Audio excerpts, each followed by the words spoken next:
నెల్లూరు జిల్లాలో సంచలనం సృష్టించిన అరుణ శ్రీకాంత్ వ్యవహారంపై పోలీసులు సీరియస్ గా దృష్టి పెట్టారు. విచారణ కొద్దీ కొత్త అంశాలు వెలుగులోకి వస్తున్నాయి. రోజురోజుకు ఈ కేసు మలుపులు తిరుగుతూ ఉండడంతో ఎవరి పేర్లు బయటకొస్తాయోనన్న ఆందోళన అధికారులకు పట్టుకుంది. ఇదే సమయంలో ఓ స్టేషన్ పరిధిలో ముగ్గురు అరుణ అనుచరులను పోలీసులు అదుపులోకి తీసుకున్నారు. ఎస్పీ, ఏఎస్పీ ఆధ్వర్యంలో రహస్యంగా విచారణ చేస్తున్నారు.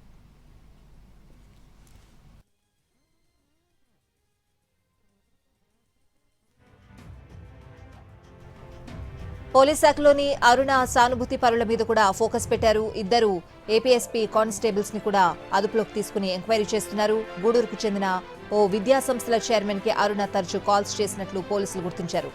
ఆ కోణంలో కూడా దర్యాప్తు చేస్తున్నారు.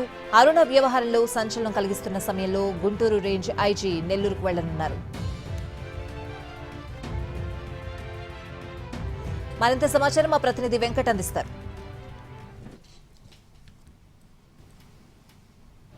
శ్రీకాంత్ అరుణ వ్యవహారం రాష్ట్ర వ్యాప్తంగా సంచలనంగా మారింది. అరుణను అరెస్టు చేసిన తర్వాత ఆమె బాధితులు ఒక్కొక్కరుగా బయటకు వస్తున్నారు. పోలీసులకి ఫిర్యాదు చేస్తున్నారు. అరుణ తమను ఏ విధంగా మోసం చేసింది, ఇబ్బంది పెట్టిందనే విషయాలని పోలీసులకు పూసగుచ్చినట్లు వివరిస్తున్నటువంటి పరిస్థితి.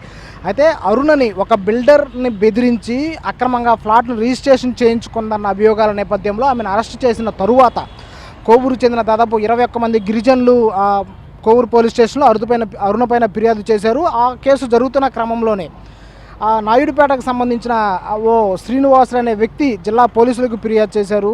అరుణ తనను హింసించింది, తనపై అక్రమంగా SC/ST కేసు నమోదు చేసింది, ఆమె చేసిన అవినీతి అక్రమాలకి అడ్డు తగులుతున్నానని, ఆమె చేసిన పనులను వ్యతిరేకిస్తున్నానని తనపై అక్రమంగా కేసు పెట్టించిందంటూ అతను ఫిర్యాదు చేశారు. అయితే ఈ నేపథ్యంలో ఈ కేసుకు సంబంధించి అరుణ వ్యవహారంపై జిల్లా పోలీసులు సీరియస్గా దృష్టి పెట్టారు. అరుణ అనుచరులతో పాటు ఎవరైతే శ్రీకాంత్ జిల్లా సెంట్రల్ జైలు, ప్రస్తుతం విశాఖ సెంట్రల్ జైల్లో ఉన్న శ్రీకాంత్ యొక్క అనుచరులు ఎవరైతే ఉన్నారో వారిపైన ప్రధానంగా పోలీసులు దృష్టి పెట్టారు. ఇప్పటికే శ్రీకాంత్ అనుచరులుగా ఉన్న జగదీష్తో పాటు భూపతి, మరొక వ్యక్తిని ముగ్గురిని అరెస్టు చేసి అదుపులోకి తీసుకున్న పోలీసులు వారి ద్వారా మరిన్ని వివరాలు సేకరించే ప్రయత్నం చేస్తున్నారు. వారిని గంజాయి కేసులో అరెస్ట్ చేశారు. ఈ కేసులో అరుణను కూడా A4 నిందితురాలుగా చేర్చినట్లు మనకి ప్రధానంగా సమాచారం అందుతుంది. అయితే ఈ వ్యవహారంతో అరుణ వ్యవహారాన్ని ఒక్కొక్కటిగా పోలీసులు కూపీ లాగుతున్నారు, లోతుగా దర్యాప్తు చేస్తున్నటువంటి పరిస్థితి మనకు కనిపిస్తుంది.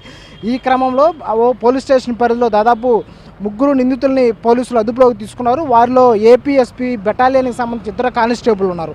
వారు కూడా అరుణతో సన్నిహితంగా ఉండడం, అలాగే అరుణ చెప్పే పనులు ఏవైతే ఇల్లీగల్ యాక్టివిటీస్ ఉంటాయో వాటన్నిటిలో కూడా వాళ్ళిద్దరు కానిస్టేబుల్స్ ఇన్వాల్వ్ అయ్యారనే కోణంలో పోలీసులు దర్యాప్తు చేస్తున్నారు. వారి ద్వారా అరుణ ఏ కేసులో ఇన్వాల్వ్ అయింది, ఎక్కడెక్కడ దందాలు చేసింది, ఎక్కడైనా సుపారీ హత్యలు ఉన్నాయా అనే కోణంలో కూడా నేరుగా జిల్లా ఎస్పీ కృష్ణకాంత్ ఆధ్వర్యంలో రహస్య విచారణ జరుగుతున్నట్లు మనకి ప్రాథమికంగా సమాచారం అందుతుంది.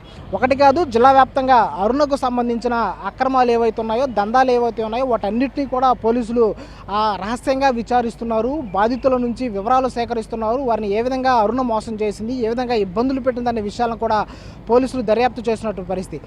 అయితే ఈ వ్యవహారం నడుస్తున్న క్రమంలో ఏదైతే అరుణ వ్యవహారం ఎక్కువగా హైలైట్ అయిన క్రమంలో శ్రీకాంత్ను కూడా జిల్లా సెంట్రల్ జైలు నుంచి విశాఖపట్నం సెంట్రల్ జైలుకి తరలించారు. సో అక్కడికి తరలించిన తరువాత ఈ కేసును మరింత లోతుగా దర్యాప్తు చేస్తున్నటువంటి పరిస్థితి ఉంది. కెమెరామెన్ ప్రదీప్తో వెంకట్, NTV, నెల్లూరు నుంచి.